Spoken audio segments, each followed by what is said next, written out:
Terima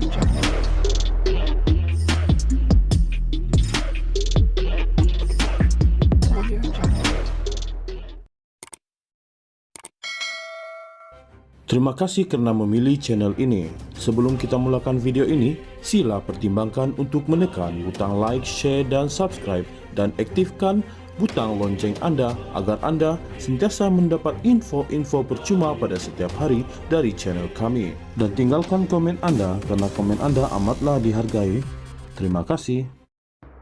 Bekas ahli Majelis Pimpinan Tertinggi MPT Parti Pribumi Bersatu Malaysia Bersatu, Dr. Muhammad Faiz Naaman sah menyertai Parti Keadilan Rakyat PKR.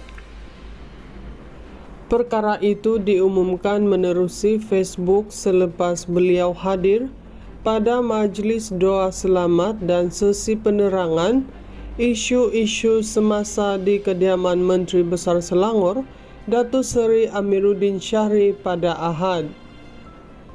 Alhamdulillah, terima kasih Menteri Besar Selangor, Datuk Seri Amiruddin Syahri atas jemputan ke Majlis Doa Selamat dan sesi penerangan isu-isu semasa di kediaman rasmi Menteri Besar Selangor.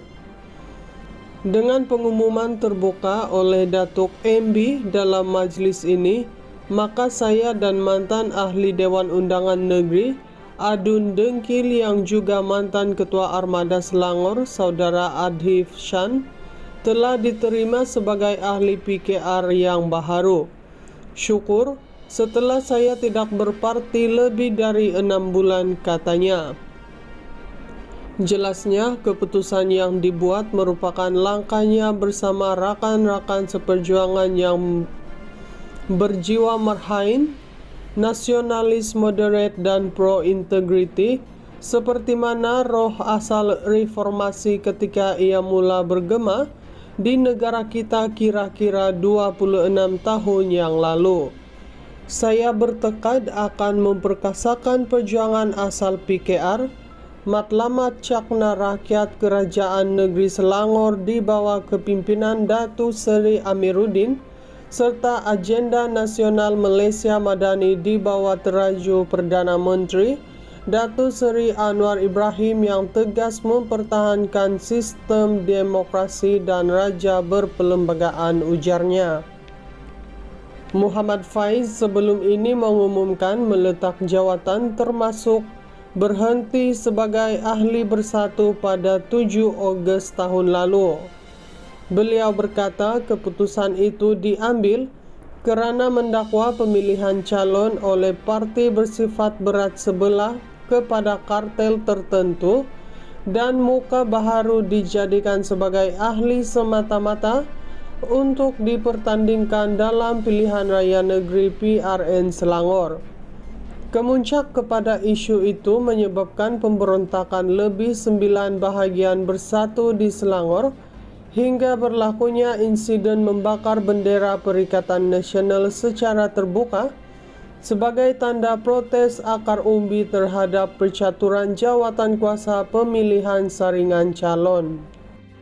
Bekas ahli Majlis Pimpinan Tertinggi MPT Parti Pribumi Bersatu Malaysia Bersatu, Dr. Muhammad Faiz Naaman sah menyertai Parti Keadilan Rakyat PKR. Perkara itu diumumkan menerusi Facebook selepas beliau hadir pada Majlis Doa Selamat dan sesi penerangan isu-isu semasa di kediaman Menteri Besar Selangor, Datuk Seri Amiruddin Syahri pada Ahad. Alhamdulillah, terima kasih Menteri Besar Selangor, Datuk Seri Amiruddin Syahri atas jemputan ke Majlis Doa Selamat dan sesi penerangan isu-isu semasa di kediaman rasmi Menteri Besar Selangor. Dengan pengumuman terbuka oleh Datuk MB dalam majlis ini, maka saya dan mantan ahli Dewan Undangan Negeri Adun Dengkil yang juga mantan Ketua Armada Selangor, Saudara Adhif Shan, telah diterima sebagai ahli PKR yang baharu. Syukur setelah saya tidak berparti lebih dari 6 bulan, katanya. Jelasnya, keputusan yang dibuat merupakan langkahnya bersama rakan-rakan seperjuangan yang berjiwa marhain, nasionalis moderat dan pro-integrity, seperti mana roh asal reformasi ketika ia mula bergema di negara kita kira-kira 26 tahun yang lalu.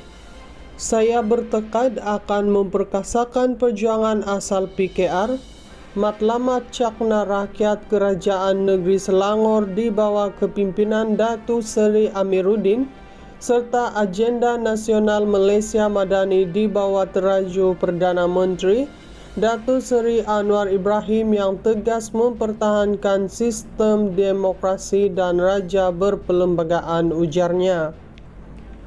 Muhammad Faiz sebelum ini mengumumkan meletak jawatan termasuk berhenti sebagai ahli bersatu pada 7 Ogos tahun lalu. Beliau berkata keputusan itu diambil kerana mendakwa pemilihan calon oleh parti bersifat berat sebelah kepada kartel tertentu dan muka baharu dijadikan sebagai ahli semata-mata untuk dipertandingkan dalam pilihan raya negeri PRN Selangor. Kemuncak kepada isu itu menyebabkan pemberontakan lebih 9 bahagian bersatu di Selangor hingga berlakunya insiden membakar bendera Perikatan Nasional secara terbuka sebagai tanda protes akar umbi terhadap percaturan jawatan kuasa pemilihan saringan calon.